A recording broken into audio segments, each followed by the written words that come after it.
কি অবাক হলেন তাই তো? আমিও অবাক হয়েছিলাম। ট্রেন আবার মানুষের জন্য খাবার নিয়ে আসে, এটাও সম্ভব? হ্যাঁ, বর্তমান পরিস্থিতিতে সব কিছুই সম্ভব।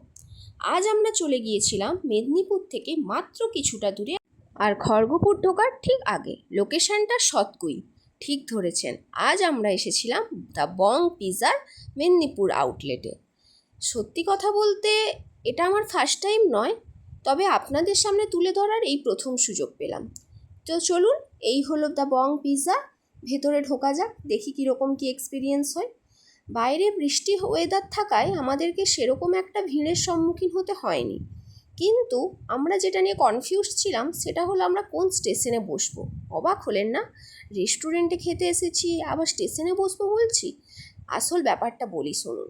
এখানে প্রত্যেকটা টেবিল এক একটা স্টেশনের নামে, আর আমরা বসেছিলাম উলুবেড়িয়া স্টেশনে। ব্যাপারটা খুব ইন্টারেস্টিং, তাই না? দেখুন, পুরো থিমটা স্টেশনের ওপরে তৈরি করা হয়েছে।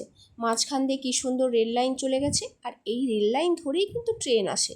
ও মা, প্লেট এসে দেখছি প্লেটটাতের উপরেও ট্রেন আঁকা। বললাম না, পুরোটা ট্রেনের থিমে তৈরি। ওই দেখুন, আমাদের খাবার চলে এসছে। আরেকটা ইন্টারেস্টিং পার্ট কী জানেন? যখন আমরা এসে বসেছিলাম তখন কিন্তু আমাদের স্টেশনে রেড লাইট জ্বলছিল, আর যেই ট্রেন এলো অমনি সিগন্যাল গ্রিন হয়ে গেল, আর ট্রেন এসে আমাদেরকে খাবার দিয়ে চলে গেল। সত্যি কি ইউনিক আইডিয়া না?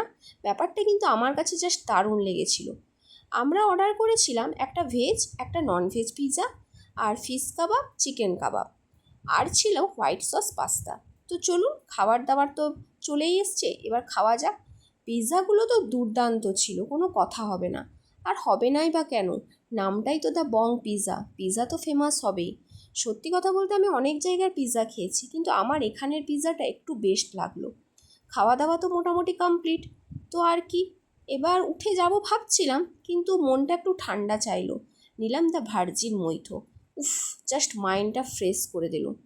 বোন আসেনি, বোন বললো দিদি ভাই আমার জন্য একটা পার্সেল আনবি, কিন্তু ওর জন্য একটা পিৎজা পার্সেল করে নিলাম। তো চলুন এবার বেরিয়ে পড়ি, অনেক রাত হয়ে গেছে, এবার বাড়ি ফিরতে হবে। তো আজকের মতো এতটাই, ধরলাম এবার বাড়ির পথ। ভিডিওটা কেমন লাগলো অবশ্যই জানাবেন, আর এই ট্রেনের খাবার নিয়ে আসার ব্যাপারটা কেমন লাগলো কিন্তু কমেন্টে জানাবেন। ভালো থাকবেন, সুস্থ থাকবেন, সাবধানে থাকবেন। দেখা হচ্ছে পরের ভিডিওতে।